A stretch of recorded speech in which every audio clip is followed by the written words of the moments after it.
এই মুহূর্তে যে খবরের দিকে নজর রাখবো, বাংলাদেশের প্রধানমন্ত্রীর পদ থেকে ইতিমধ্যেই পদত্যাগ করেছেন শেখ হাসিনা এবং তিনি হেলিকপ্টারে ভারতে চলে আসেন। কিন্তু বাংলাদেশের পরিস্থিতি যে অগ্নিগর্ভ পরিস্থিতি ছিল, সেই পরিস্থিতি থেকে এখনো মুক্তি পায়নি বাংলাদেশ।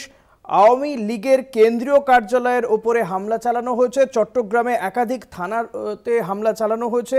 পাশাপাশি রাষ্ট্রপতির সঙ্গে, যেটা বড় ডেভেলপমেন্ট, রাষ্ট্রপতির সঙ্গে বিএনপি প্রধানের সাক্ষাৎ, এই বিষয়গুলো নিয়েই আমরা কথা বলবো। নিউজ রুমে রয়েছেন অ্যাসাইনমেন্ট হেড দিব্যেন্দু ঘোষ। দিব্যেন্দু, যেটা প্রথমেই জানতে চাইব যে অগ্নিগর্ভ পরিস্থিতি বাংলাদেশ, সেটা শান্ত হওয়ার কোনো লক্ষণ অন্তত এখনো পর্যন্ত দেখা যাচ্ছে না। যদিও বাংলাদেশের সেনাপ্রধান বলেছিলেন যে শান্তি ফিরবে, তিনি আবেদনও করেছিলেন সেখানকার মানুষের উদ্দেশ্যে, পড়ুয়াদের উদ্দেশ্যে, যারা এই আন্দোলনকারী তাদের উদ্দেশ্যে তিনি আবেদন রেখেছিলেন যাতে শান্তি বজায় রাখা যায়।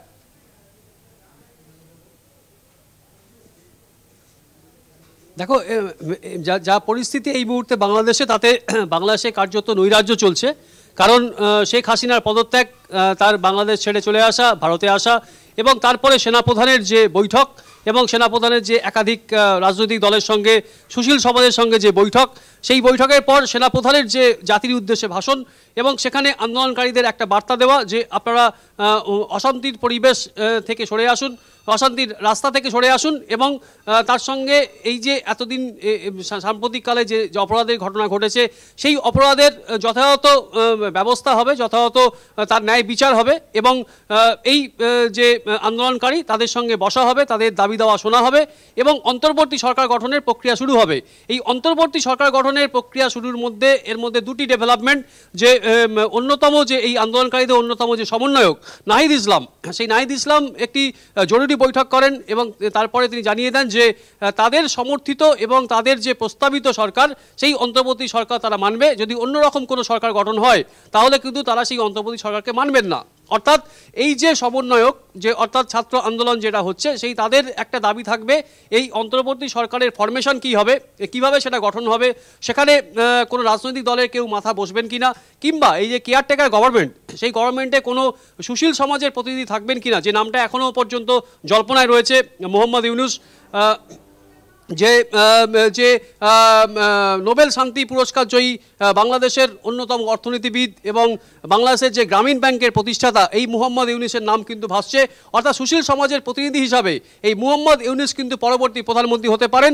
তার সঙ্গে আরও একটা গুরুত্বপূর্ণ যে ডেভেলপমেন্ট, সেটা হচ্ছে যে এই বিএনপি দলের যিনি চেয়ারপারসন, অর্থাৎ বেগম খালেদা জিয়া, তিনি দীর্ঘদিন জেলবন্দি, এবং এই আওয়ামী লীগ সরকারের সময়ে কিন্তু তাকে জেলে বন্দি করা হয়। তিনি অসুস্থ, মাঝখানে তিনি পেরোলে ছাড়াও পেয়েছিলেন।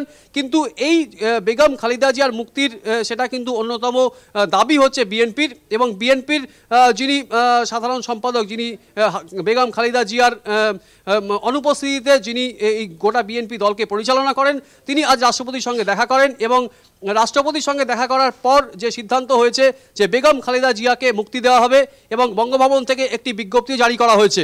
তার সঙ্গে অন্যান্য যে সমস্ত বিএনপি নেতানেত্রী যাদের ইতিমধ্যেই জেলে রাখা হয়েছে, তাদেরও মুক্তির দাবিতে মুক্তির দাবি নিয়ে তিনি কথা বলেন, এবং রাষ্ট্রপতি তাদের আশ্বাস দিয়েছেন যে এই পরিস্থিতিতে, যে উদ্ভূত পরিস্থিতি, সেই পরিস্থিতিতে যে অশান্ত পরিবেশ বাংলাদেশে তৈরি হয়েছে, একাধিক জায়গায় যেখানে দেখেছি আমরা আওয়ামী লীগের যে প্রধান কার্যালয়, সেখানে আগুন ধরিয়ে দেওয়া হয়, যে স্বরাষ্ট্রমন্ত্রী আসাদুজ্জামান কামাল, তারা ধানমন্ডির বাড়িতে আগুন লাগিয়ে দেওয়া হয়, ভাঙচুর চলে, এবং যে প্রধান বিচারপতির যে বাসভবন, সেই বাসভবনে ঢুকে ভাঙচুর চালানো হয়।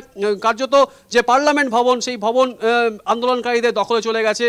প্রধানমন্ত্রীর যে বাসভবন, সেইটা আন্দোলনকারীদের দখলে চলে গেছে। তার সঙ্গে গণভবন তাদের দখলে চলে গেছে, এবং চট্টগ্রামের অন্তত 7টি থানাতে আগুন লাগানো হয়, ভাঙচুর চালানো হয়। এর আগে আমরা দেখেছিলাম যে এনায়তপুর থানাতে ঢুকে সেখানে আগুন লাগানোর ঘটনা ঘটেছে, এবং অন্তত 14 জন পুলিশ কর্মীকে পুড়িয়ে মারা এবং পিটিয়ে খুন করার অভিযোগ উঠেছিল। সবকিছু মিলিয়ে এই মুহূর্তে কিন্তু নৈরাজ্য চলছে বাংলাদেশে, এবং তার সঙ্গে যে সেনাপ্রধানের যে বার্তা, যে অন্তর্বর্তী সরকার খুব দ্রুত গঠন করা হবে, এবং এই অন্তর্বর্তী সরকারের ফরমেশন কি হবে, সেটা নিয়ে এই মুহূর্তে আলোচনা চলছে। নাহিদ ইসলাম, যিনি আন্দোলনকারী ছাত্রদের মধ্যে অন্যতম সমন্বয়ক, তার একটা দাবি রয়েছে।